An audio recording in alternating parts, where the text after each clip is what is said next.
Hello, FlimsyLunchTray here today, and we're going to be featuring another battle in the Neptune in Neighbors Domination mode in a ranked battle. Today would have been the day I would have gotten another How to Map video, part 6 out today, but it's taking me more time than I anticipated to actually get all the footage together. So I'd rather have a little more time to work on it and it be well done versus putting it out and it's kind of halfway okay. So expect that video, part 6, Greece in action, to come out on Wednesday. Just need to focus on the destroyer part now and then we'll be good to go. So this was a battle I was very tunnel visioned in fighting. And as you saw from the title, we are going to get a Kraken Unleashed in this video, or this battle.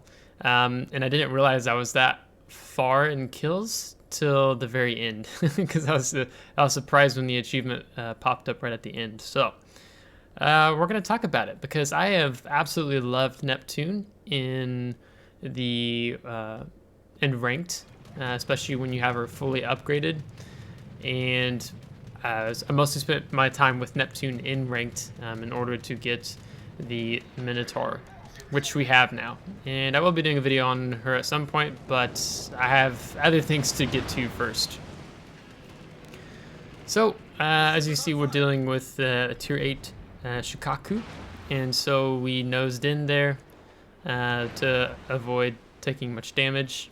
And so, just letting the fire burn out. Because of being detected. No sense to repair if I get set on fire again or something else happens. But we're able to repair, and then we're going to go dark here shortly with some smoke screen. So kind of actively maneuvering there with this Agir, if that's how you pronounce the name of that ship. And it's kind of funny. I always enjoy when playing these games looking at enemy team names. So this guy was Big Daddy Deathwagon, I think. Funny. So for me, I mostly on Neptune, I always run the smoke build. I don't really do radar very often, just because I feel like I'm able to deal effective damage when I am able to smoke up, keeping in mind her 6.6 kilometer detectability, smoke firing penalty range. So I'm always making sure to give myself some distance in dealing with enemy ships. And we have the hydroacoustic search going because we don't want to get torpedoed in the smoke when we're a bridge-light cruiser. That'd be kind of sad if that happened. As we're dealing with, I believe that was the Kagero there towards the beginning. So we're just mostly going to focus on this Agir now, try to take him out. He's giving us some nice broadside, which means our armor piercing is going to be very effective in Neptune. Edinburgh, Neptune, Minotaur, they all struggle when you're firing at more heavily armored targets. Cruisers, battleships, when they are bow on or stern on as he's facing away. As you can see, the damage you're mostly trying to focus on is on the superstructure. So that's really what we're going for here with these shots, as all those ricocheted and bounced. Because we don't want the Agir to get away and heal. There's a 528 salvo. I think there's an 800 salvo a little bit ago. 528 salvo. So you can see we're really not doing much damage on him. And it takes the shell time travel a little bit longer the farther out. But we do get that nice superstructure kill there. And then finishing him off. So most of our team has moved on A and B, while the enemy team has kind of mostly made their push from the northern center of the map, where they've taken Charlie Cap and now pushing in. And I'm moving more to the left here. I'm gonna go get my nose in because this Gascon is gonna pop out, and we have 27 seconds on our smokescreen cooldown, so we're going to try to mitigate the damage as best as we can, but that's still really hard. As I showed you guys in the upgrade and commander build video, I briefly showed you the armor layout And Neptune has just such a massive citadel that really, even if you're battle in or facing completely angled away, you can still get citadeled through the deck plating. So we're going to give this Gascon some distance here, as I'm kind of open gunboating right now because I don't feel it's a necessary need to smoke up quite at the moment, but we are here because first we're going to slow down and then pop the smoke screen because we have priority target and there is a ship targeting us. So I'm not sure who it is, but maybe it's this Pommern, or maybe Gascon is getting ready to fire at us again. So basically, yeah, it's the Gascon. We're sitting here and our Tirpitz has pushed in, I'm sure, to get his torpedoes away. But we're really trying to support the team as best we can. I would rather be closer, but it was important to give some distance. Pinging our friendly Shikaku to get back since the Gascon is pushing in. As well as the, I think that's the Friesland? Or Yugamon map, I can't tell.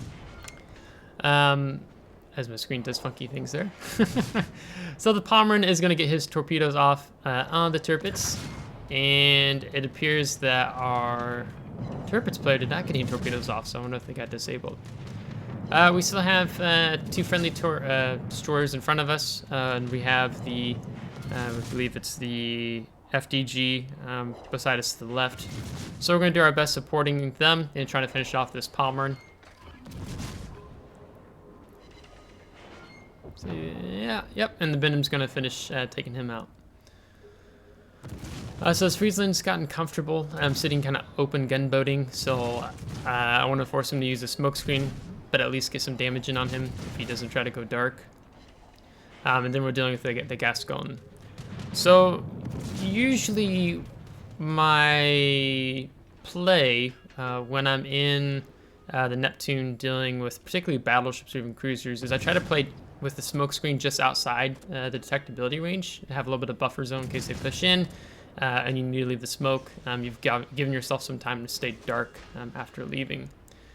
So here the smoke screen's about to go down, trying to get some last shots in before the smoke screen dissipates, and then we're going to go dark and leaving the smoke screen. That is no longer here. So our destroyers are working on capping B.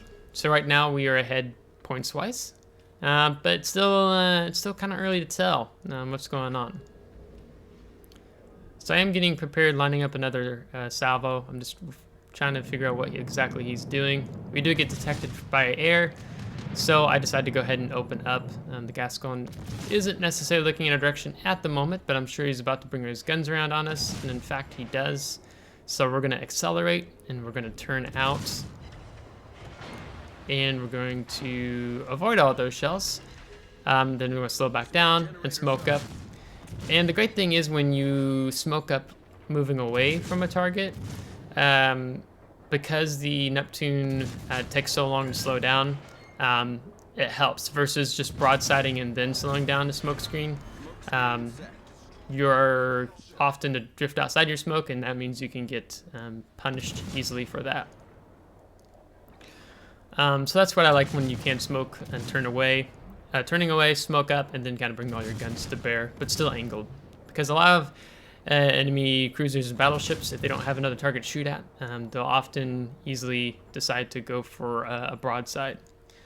What I'm trying to do here is I was trying to get a reset on the cap. So we switch over to the Yugamo here.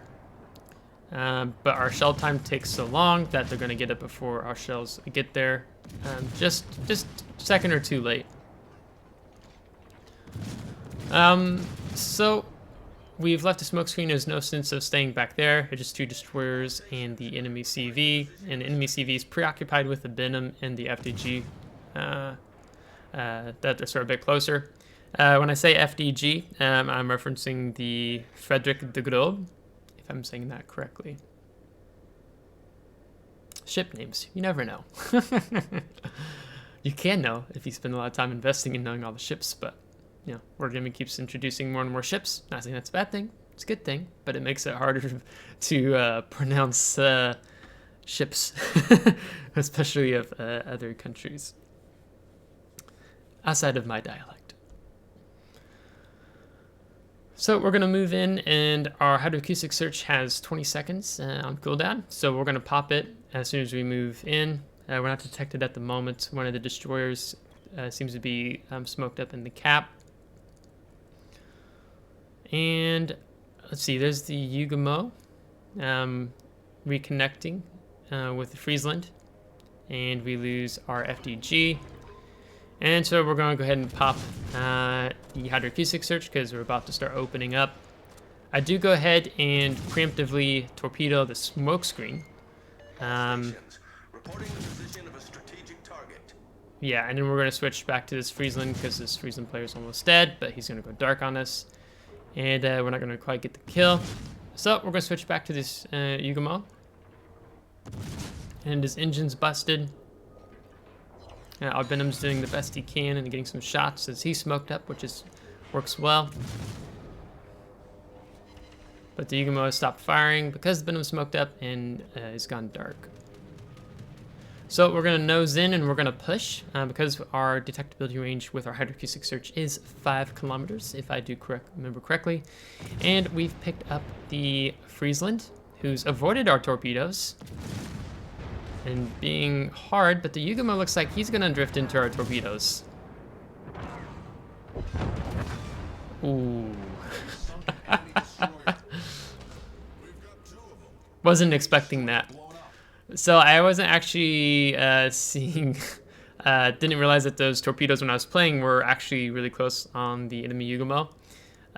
So I was surprised when I got the double strike there. So we're going to do no torpedoes inbound. So we're going to finish taking the cap. And that is the power of torpedoing smoke screens. Even though the Friesland disengaged, the Yugamo wasn't paying too much attention if the Friesland did have a smoke screen, hydroacoustic search up or not. I don't know, because he does have a relatively good hydroacoustic search.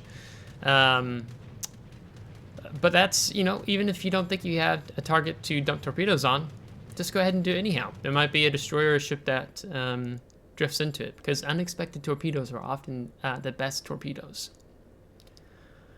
So we have secured Bravo, and now the Benham's with, and the enemy CV has been doing his best to kill him since his health is so low. So basically at this point we are chasing the Shikaku down to kill him.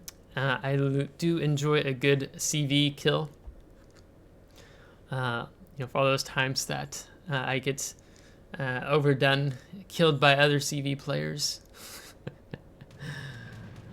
But we have really good AA with the Neptune, and I can't remember. I have to pay attention looking at chat here as I'm watching this battle unfold. I think I'm kind of taunting the CV player. I'm having a good time.